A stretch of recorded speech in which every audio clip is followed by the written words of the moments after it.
استمعت إلى مخنث في اللهجة، مخنث في كلامه، مخنث.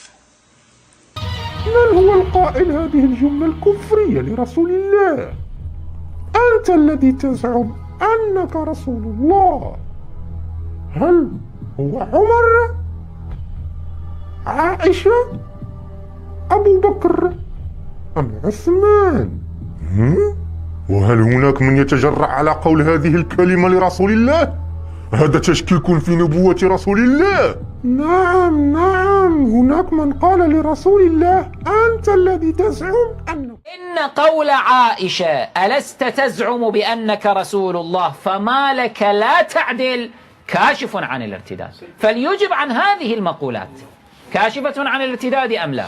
وأما قول عائشة الذي ذكرته فهو حديث منكر يزيد جهلك جهالات ودسك مغارات، وهذا الحديث أخرجه أبو يعلى الموصلي في المسند وأبو الشيخ الأصبهاني في أمثال الحديث من طريق سلمة بن الفضل الأبرش عن محمد بن إسحاق عن يحيى بن عباد بن عبد الله بن الزبير عن أبيه عن عائشة أنها قالت: وكان متاعي فيه خف وكان على جمل ناج وكان متاع صفية فيه ثقل وكان على جمل ثقال بطيء يتبطأ بالركب، فقال رسول الله صلى الله عليه وآله وسلم: حولوا متاع عائشة على جمل صفية وحولوا متاع صفية على جمل عائشة حتى يمضي الركب. قالت عائشة: فلما رأيت ذلك قلت: يا لعباد الله، غلبتنا هذه اليهودية على رسول الله. قالت: فقال رسول الله صلى الله عليه وآله وسلم: يا أم عبد الله، إن متاعك كان فيه خف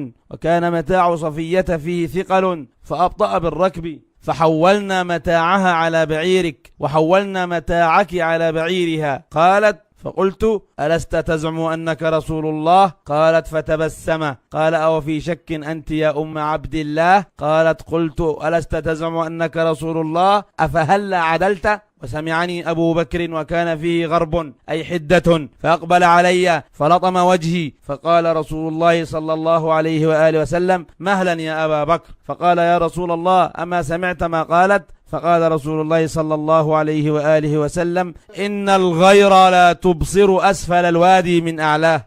ونحن بفضل الله نبين جهالتك وعجمتك في فهم هذا. أولا، على فرض صحة هذا الحديث، فعائشة رضي الله عنها عندما قالت: ألست تزعم أنك رسول الله؟ تبسم لها النبي صلى الله عليه وآله وسلم. أيتبسم رسول الله لكفر يا عدو نفسه؟ ثم إن النبي صلى الله عليه وآله وسلم أنكر على أبي بكر حدته، ثم وصف كل هذا بالغيرة، وهذه غيرة محمودة امتدحها رسول الله صلى الله عليه وآله وسلم بإنكاره على فعل أبي بكر، وقال: إن الغير لا تبصر أسفل الوادي من أعلاه. ولم ينكر رسول الله صلى الله عليه وآله وسلم على عائشة قولها كما أنكر على ذي الخويصرة، وهذه غيرة محمودة. ورسول الله صلى الله عليه وسلم لو رأى منها غيرة غير محمودة كما حدث منها مرة أخرى مع صفية ذاتها عندما قالت إنها قصيرة، قال: مهلا يا عائشة،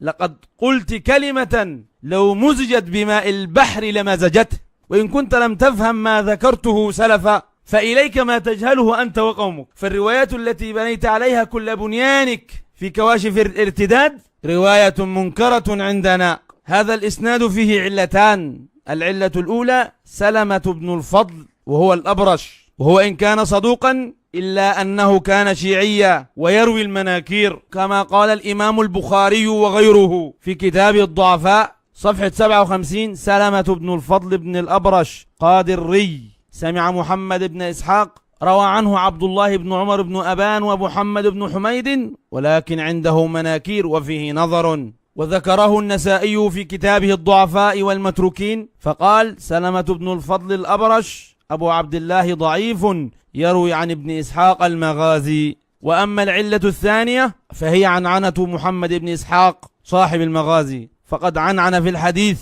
قال الإمام ابن حجر في كتاب طبقات المدلسين صفحة 51: محمد بن إسحاق بن يسار صاحب المغازي صدوق مشهور بالتدليس، عن الضعفاء والمجهولين وعن شر منهم، وصفه بذلك أحمد والدارقطني وغيرهما. وقد قال الإمام ابن الجوزي في تاريخه المنتظم الجزء 17 صفحة 125 في معرض إنكاره على أبي حامد الغزالي قال: وقد جمعت أغلاط الكتاب، أي كتاب الإحياء لأبي حامد الغزالي، وسميته إعلام الأحياء بأغلاط الإحياء، وأشرت إلى بعض ذلك في كتاب مسمى بتلبيس إبليس، مثل ما ذكر في كتاب النكاح أن عائشة رضي الله عنها قالت للنبي صلى الله عليه وآله وسلم: أنت الذي تزعم أنك رسول الله وهذا محال. وقد ضعف غير واحد من أهل الصنعة هذا الحديث، وإسناده كاف لتضعيفه لكل طالب ذاق طعم الحديث.